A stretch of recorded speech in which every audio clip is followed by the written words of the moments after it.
You cannot be anything you want to be, but you can be a lot more of who you already are.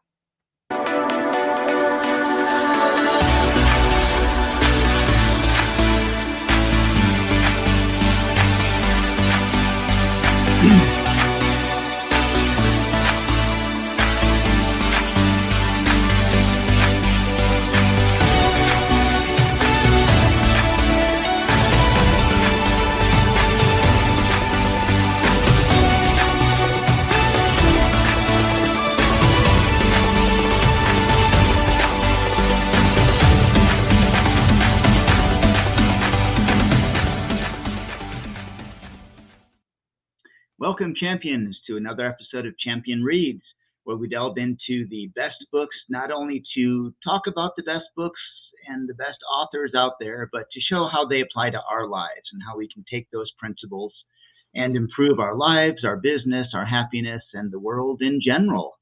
Champion Reads is brought to you by Champion Circle, the networking group where we use the methods of the mastermind methodology, if I can speak correctly today, to come together and help lift each other up, improve each other, and build on the strengths that we each have.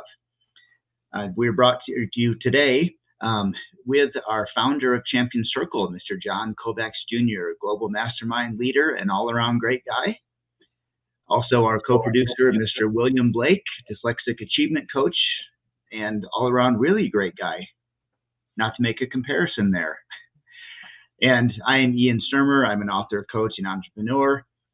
Today we'll be discussing the book StrengthsFinder 2.0 from the Gallup Group, written by Tom Rath.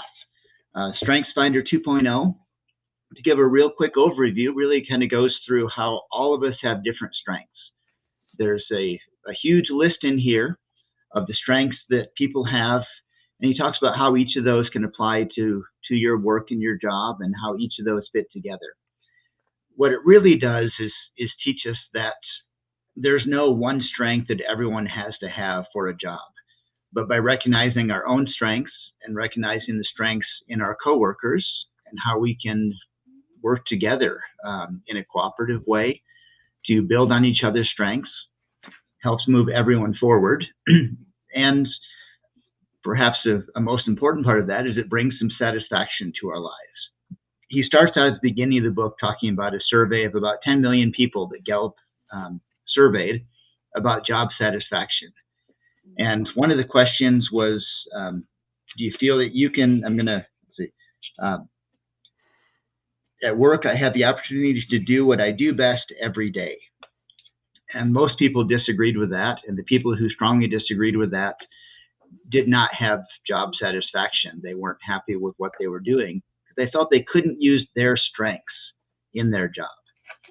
And a lot of this talks about how we can find our strength and incorporate that into our job to make those two work together. So I'm going to open up a little bit now about the idea of what is our strength? How do we find our strength as the first step in that process? So what do you guys think? How can you find a strength? And do I have a strength? Am I strengthless? Or is there something in there? Can you lift heavy weights? Maybe not heavy weights, but just anything. That's a strength. You know, I can lift the weightlifting book, just not the weights. Yeah. I'm really good at lifting air. It's just something I'm really good at, and it's a strength of mine. Defining strength is a funny question to me because it could be scientific, it could be relative, or it could just be, based on perception. But what I love about the Gallup Strength Finder test is that it identifies strengths based on your habits, the way you think, and a few other just incredible statistical analyses. And I've taken this test 3 times throughout my life. And I won't get into that right now. I promised the guys I would be focused on our on our topics. But what is a strength? strength could be something you're good at, simply put, right? It could be something that you are able to do. One of the definitions that I found was, something that you do well that others might struggle with. So more of like a talent versus a strength, right? Getting into those, but the truth of it is that we all have strengths, and consequently, because there's opposition in all things, because we have strengths, we have weaknesses too. But strengths are things that you can do, are confident in doing. And strengths are things that you can burst into, like you didn't know you had a strength in uh, uh, kneading the dough or baking goods or creating something out of scratch, right? Maybe you have a great strength in cheering people up because you have great positive energy.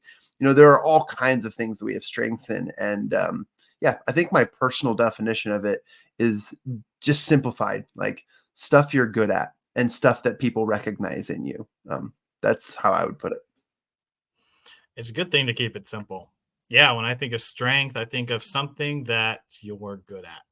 And it doesn't, whether it's innate or not, whether it's a talent or a skill, I don't think defines whether it's a strength or not. I think on how I've defined strength is it's something that you're good at, maybe even great at initially, or something that you've worked on. I know in my life when it comes to a strength, I have innate strengths, things I was born with just because of what I've been experienced in life and grew up with. Like I have auditory processing disorder, which means that I'm great at hearing, but if there's more than one audio thing going on, it kind of paralyzes me, right? So it's a double-edged sword. And I have dyslexia, which difficulty with reading, but can overcome and stuff like that. So it's when it comes to strengths, it's like what is our strength? And Ian, I know you asked that. Like, what is our strengths? And I think the way to find that is through really putting it through the grinder, putting it into the fire, see what comes out on the other end. A lot of us in society don't experience enough. And I think a lot of us don't know our own strengths because we just haven't gone out and done a bunch of stuff. That's one reason why in college I love generals, because generals touch so many different aspects. Of course, it's not narrowed down focus on what you're doing for your career, but it gets you out there enough to be like, oh, I like this. This might be the path that I want to go down. So when it comes to strengths, it's really simple as what you're good at innately or not, and how do you find it? Um, it's through your experience. Yeah, I love that. And just kind of made me think of that old saying, leaders are made, not born. I think our strengths are discovered, not necessarily innate within us. And understanding where those strengths are, sometimes we look at those overly specific in a strength, especially when we put it into a career or a business setting. Say, well, I need to have strength in, closing a sale, when really maybe the strength is in communicating ideas, or the strength is in being able to find solutions. And when we try to narrow that strength down too much and fit it into a small niche, I think we lose sight of what the strength really is. And this book really helps us find those root strengths. So first of all, let me put a shout out to the book and encourage people to pick up a copy of the book and read through it and take the assessments, support our great books that we're looking at in the authors, and see what that leads us towards our own strengths. But one example I thought about that in understanding our strengths and how they fit in is from my father-in-law, actually, who came to this country later in life, didn't speak English, but he has an amazing memory. I'm just in awe of how good his memory is. And we lived in San Francisco at the time, and he had memorized the bus routes and the letters at the top of the bus, telling where the bus went to. He couldn't read them in English. He didn't know how to pronounce them, but he could spell out all of the bus routes and tell us where to go anywhere in the city almost. He had that great strength. And you could say, well, he never learned to speak English. He couldn't communicate.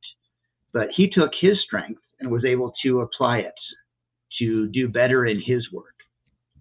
So I love that idea of finding what our strengths are and then how we can apply those into the work that we're doing, rather than feeling like a failure because we don't have what we thought was the one strength we needed, but instead finding our strengths and applying those in the way that's most needed for our job, and finding that satisfaction that we need in there, which again is a root part of this book, is finding satisfaction through using our strengths and finding our strengths. So If I can jump into that, I'd also say that when it comes to our strengths that we're working on, it really sometimes we think we need to work on our weaknesses, and I really don't like that word in my vocabulary. I always say lesser strengths, but we think we have to work on the problem that's within us, which isn't really a problem. It's just something we're not good at, instead of working on the strengths, the things that we are great at. And if you think about it in this way, if we are to work on the things that we're not so good at, then we're adding a little bit onto that skill. So let's say we are not great at public speaking. So being able to start working on it, we add one up on that skill until it's a good skill. However, when you work on one single thing, all the rest of them tend to fall by the wayside.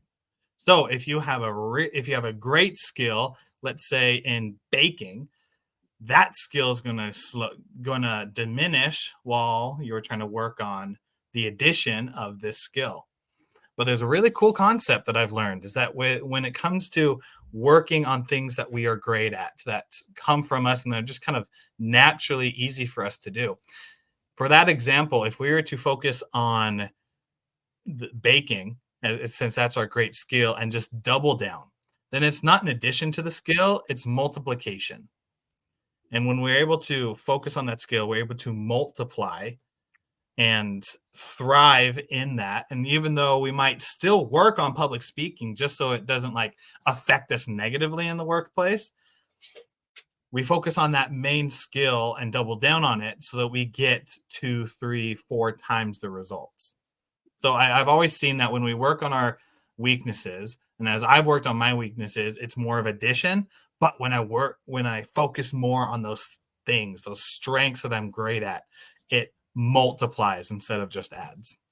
I'll throw a thought in there too and say that when you strengthen your strengths, it enhances a part of you that makes you more stronger, more robust, more indispensable. Those are some words I'd use. And it ultimately raises your level of strengths. Subsequently, your level of maybe weaknesses or other supportive characters and characteristics and qualities may not be getting stronger, but they might be elevated. So the level of humanity is growing when you improve your strengths. Therefore, your weaknesses might be overlooked because of your strengths. And also, they're not nearly as recognizable. Now, if you kind of think of it in a different way, if you improve only your strengths, let's just say a physical example, right? If I just weightlift my left arm, my bicep becomes massive. Does that also mean my right arm will grow?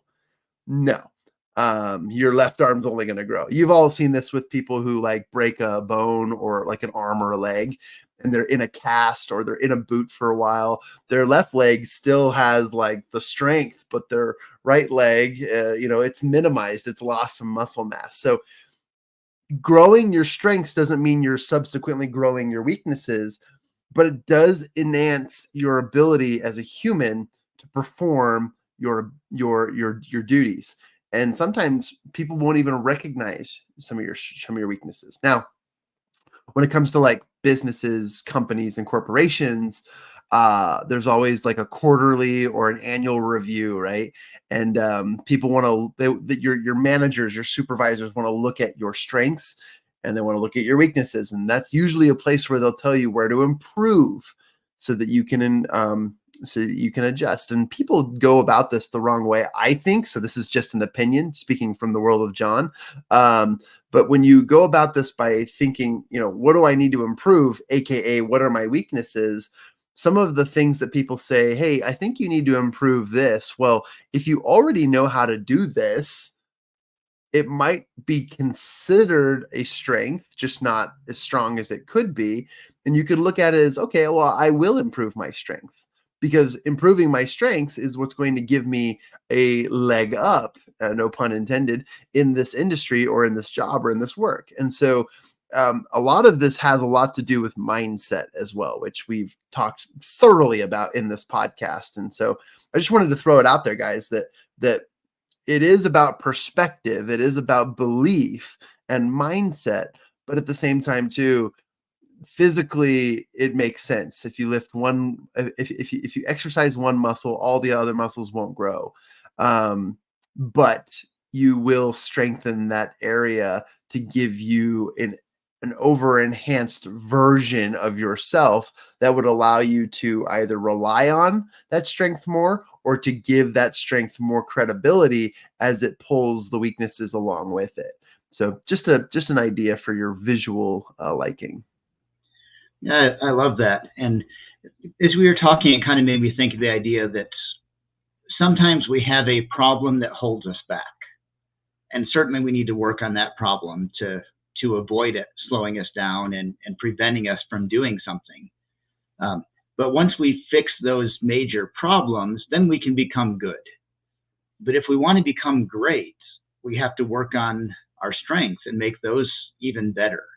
And if I remember this story correctly, this example, a friend of mine was a decathlon athlete for many years and set a goal in that. And I won't use any names, but it rhymes with Don Lovach Jr.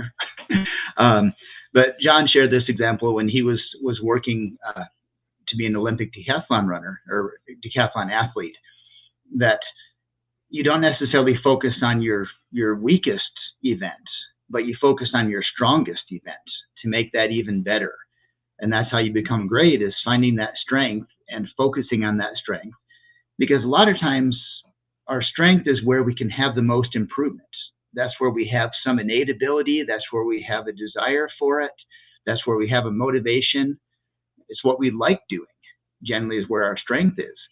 So as a result, we can actually get the most, sorry about that. My phone went off and I couldn't find the mute in time. We can get the most improvement in the things that we have a strength in, because that's what we enjoy doing.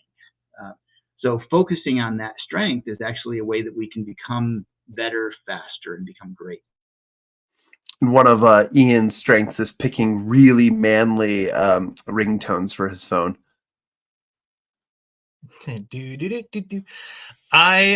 What a great example. What a great example it is. It also makes me think of Superman. What if Superman were to not focus on his skill in fighting, using his laser eyes, using his muscles, being invulnerable, but instead focused all his time on figuring out the scientific way to destroy kryptonite, right? If he spent all of his time doing that, maybe he'd come up with a solution, maybe he'd get better at it, but it would still be his weakness. It would still affect him, and it might get good at it, but it still affect him.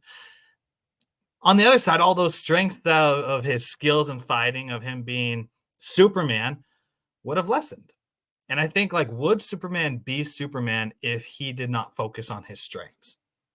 I want to ask that to the champions who are listening. Are you really being yourself if you're not focusing on the things that you're good at and the things that you're great at? I'm going to go out on the limb and say, I don't think so. Because I think if we're trying to fit in, we're trying to go to the whim of what everyone else is telling us that we need to improve on, that we're trying to fit in. And if I know anything, is that we were not meant to fit in, we were meant to stand out. Each of us have our own names. Each of us have our own identities. We were born somewhere. We grew up somewhere, and we are trying to be whatever it is we want to be, that inner desire within us. If we're trying to be like everyone else, how can we stand out? But if we are wanting to stand out, be the champions, be the legends in our own lives, I think we need to acknowledge that we are humans. And because we are humans, we are going to be average and lesser average in a lot of things. But because we are great in a few things, that's what makes us powerful. And that's what gives us the power and encouragement to be able to go forward and believe, inspire, and empower other people as we go through our journey. I'll share something too, and going back to Ian's example as well. What's really interesting, and I guess a lifelong application, is the track and field event. The decathlon encompasses 10 events: running, jumping, and throwing.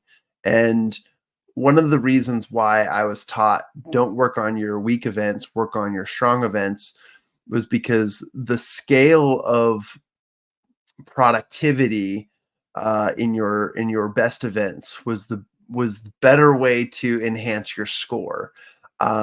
Because let's say, and this is just total truth, I was terrible at the high hurdles, but I was really great at running the 1500 meters, the mile, and the 400 and the 100. And I could score really high in those. And if I needed an even higher score, I would run really, really fast on my 1500, the mile run. If I didn't need much of a higher score because I was already on the podium or I was already winning, I could take a break and not really run hard in the 1500-mile run, which is a huge strength of mine. And so just knowing like where I was in the competition, be based on my point value system. Everyone thinks that track and field is all about, just running the faster time. Yes, but it's a race against yourself. And the more you compete against yourself and improve, the more you will find that you know exactly what you need to do to get the goal or achievement done. Now, people would critique that and say, well, why wouldn't you always give your best? Well, sometimes you don't need to. Why sacrifice your entire soul and energy if you've already got the win? And there's just different mindsets behind that. But without getting into that, I think interestingly enough, when it comes to workplace, or when you play with a team or you work with a team, versus our professional lives, when you focus on your strengths, you are innately encouraging not only the people around you to also activate their strengths, but to allow them to shine as well, or to I wanted to use the word compete, but I don't think that's the right word. But you allow and enable other people to shine and work on their strengths as well. And it's sort of this reciprocal process. It's quite contagious. When one person is shining, other people tend to find areas in which they can shine as well. And that's a helpful mindset tool when it comes to working in your strengths. Now, wrapping that thought up, is your strengths are your strengths. So utilize them, and utilize them well. Use them, don't abuse them, meaning give them the credit that they deserve, but also know that your strengths are there to help you and to help others and to help you in whatever you're working on. And so use your strengths for good. I meant to add that because of the Superman analogy as well. Yeah, love that. And strengths, you use the word competition, and in some ways, depending on what you're doing, if you're in track and field, if you're in a competitive sport or something, then using your strengths to become at the best, the top, is the important part of it. But in a business, in a corporate setting, group setting, then using your strengths to uplift everyone, and allowing other people to use their strengths to uplift everyone as well, and complement each other, is a huge part of it. I know when I was first asked to join Champion Circle to be on the leadership team, I kind of came into some of the meetings and I wasn't really sure what I was supposed to be doing. And I was kind of looking to say, well, I'm supposed to be sharing my ideas and giving my strategies to put things forward and all that. But I was kind of trying to figure out my place in it. And I believe, not to throw out John all the time as an example for me here, but he has been in many ways. He mentioned to me at one point that I love it when you're here because the meeting flows better when you're here. Whether or not you say things to contribute it or throw out the perfect idea, the meeting flows better. And I realized there one of my strengths was to help to harmonize everything going on. And that helped me to realize that, hey, there's a strength. That's what I can focus on. I don't need to wedge myself into some place. I don't need to, to look for a problem and create myself as a solution to fix it. I can build on what I have and see how that fits in with somebody else. I use the example a lot of the inventor of the wheel had this great idea, but it only went so far until he met the inventor of the axle. And then the two of them came together and used their strengths and created something that was just amazing. And that's kind of what this is here. Once we understand first our own strengths, which is kind of the focus of this conversation, learn our strengths, learn what we are good at and how we can help to improve areas we go into, and then work with other people to collaborate, allow someone else to shine with their strength. Let them, it's not a competition when you're all working for the same thing. You find the area that you're best at. Like Abraham Lincoln had his team of rivals. You brought in people with different expertises, even though they have different opinions, different viewpoints, they had different strengths and they were able to work together rather than everyone trying to just prove they're the best. It's not about being the best, it's about strengthening everyone together. Amen, brother. Goodness gracious. Such a powerful, powerful thing. I love Abraham Lincoln's team of rivals. I think the book's called Team of Rivals. But yeah, his cabinet that he had, he brought people in who basically did not think like he did. And I believe even some of his competitors who were competing with him for presidency, he invited onto his cabinet because he didn't want to miss things. He didn't want his thoughts, his emotions, his experience. He didn't want to have that overrule everything that was going on in the country. So he brought other people in. And I think that's the true test of courage, to bring people in, being strong in what you believe in, but know that you can still improve and still do it. Wonderful example. And I think based off of that, as I think about the people who are listening, as I think about my own life, how do we become ourselves? How do we focus more on the strengths that we have? And the first thing that comes to my mind is stop caring about social media. Now, that is very surprising from someone who is on social media a lot and knows a lot about social media, because it can be a wonderful asset. However, the way that a lot of people use it is not. They use it in the way of trying to trying to fill a hole inside themselves, emotionally, mentally, whatever it is, to fill that void, something that's missing. And because they do that, they see all the highlight reels of all their friends and buddies and other people's lives, and they think, why are my worst days not as good as their best days? But they don't ask themselves that. They're just like, why are their lives great while mine sucks? It's not. You're just seeing a highlight reel. That's all social media is. Not many people, probably a handful, are vulnerable enough to post exactly what's going on. Everyone else is simply posting the highlights. So as you go out and just stop comparing is really what it comes down to.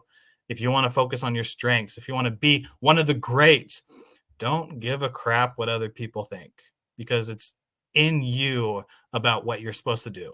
It's between you, your soul, and the higher being above. That is what you're supposed to be doing. No one else. Not your parents, not your family, not your friends, not the acquaintances, not the strangers who comment on your video on social media who know jack squat about you. Doesn't matter what they say. All that matters is what you want and what you're doing. I'll wrap up my thoughts today and just share.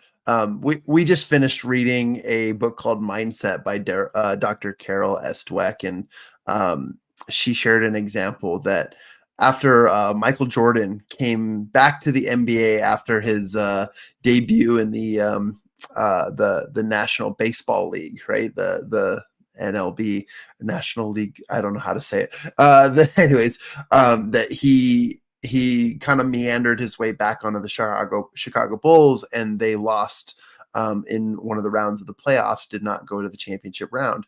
And that was a wake-up call to him. And he realized, okay, well, I need to work harder. I need to double down and make sure that we work on the things that we need most to win. And if you think about it, like, what are our strengths? What are our weaknesses? Well, how do you win a game of basketball? Well, you got to put the ball in that little ring. It's called a hoop. And that's how you win. You do that more than the other team. That simple. And I love what you said at the beginning of this podcast, Willie. Keep it simple. So, Michael Jordan could have worked on his back step, his defense. He could have worked on anything else. But you know what he worked on most? Shots. He was at practice hours before everyone else taking shots. He was there hours after practice taking shots. After every game, every win and loss, he was there taking more shots. It's not that he was a bad shooter at all. In fact, he was one of the highest scoring shooters of all time. He was one of the most dominant players of the game. He was incredible. But what was he working on? Shots. He was taking shots. The thing he was so good at, he practiced and practiced and practiced. And if you ask Ian, I actually think you brought this up in another podcast episode, Lance Armstrong. They asked him, what will you miss the most? And he said, practice. I'll miss practice, because practice is exactly what most people want. So I just had someone hit my doorbell. So I'll wrap up and say, go grab a copy of the book. My doggies are going crazy. I don't know if you guys can hear that, but grab a copy of the book and take the Strength Finder test. It will be worth your while, and you'll be able to learn how to use those strengths for your advantage. All right, I'm out. Thank you. Well, your dog's strength is letting you know when someone's at the door, so they're taking advantage of their strength. We've all got to use that. Kind of want to wrap up too. I love what you said with Michael Jordan, and I avoid sports analogies because I have so little knowledge in sports. But no one, when you say Michael Jordan, no one says, oh, he really wasn't that good at baseball. When you say Michael Jordan, no one's going to say, yeah, he just wasn't that good of a coach after he finished playing. People say, oh, Michael Jordan, he inspired me to do better. He was the best. I don't know if he's the greatest basketball player still, but in my mind, he is. He's the greatest basketball player. His team knew what he was good at, and they let him do that, and they worked with him to do it. At the risk of trying another analogy, I had heard that Michael Jordan was so great because he had Scottie Pippen who assisted him and allowed Michael Jordan to use his greatest strength. And that's really what it's about, is finding our strength and incorporating that into a team, being able to put forth our strengths, find other people's strengths, and work together with them. So I want to thank our champions for joining us today. As we've talked about Strength Finder, there's an S in there that just makes it harder to say. Strength Finder would be so much easier, but Strength Finder, because, hey, we have more than just one strength. We are multi-strengths, which is also not easy to say. Strength Finder 2.0 by Tom Rath. I encourage you to pick up a copy of that, take a look at it, do the assessment. I'm going to set a goal to do the assessment myself before our next meeting so that I'll have a better opportunity to understand it as well. But thank you for joining us on Champion Reads, where we discover the best books by the best authors to create the best lives for ourselves. We're brought to you by Champion Circle. You can find out more about us at mychampioncircle.com or any social media with the little @ symbol at mychampioncircle. Especially love to have you like and subscribe if you like what you found here, so you can see more of our videos, podcasts, long form, short form, and find out more about our upcoming activities that you can join in as well for our mastermind methodology groups. So thank you for joining us. Thanks to Mr. John Kovacs Jr., founder of Champion Circle and Global Mastermind Leader, Mr. William Blake, Dyslexic Achievement Coach, and myself by me and Sturmer. Thank you and have a wonderful week.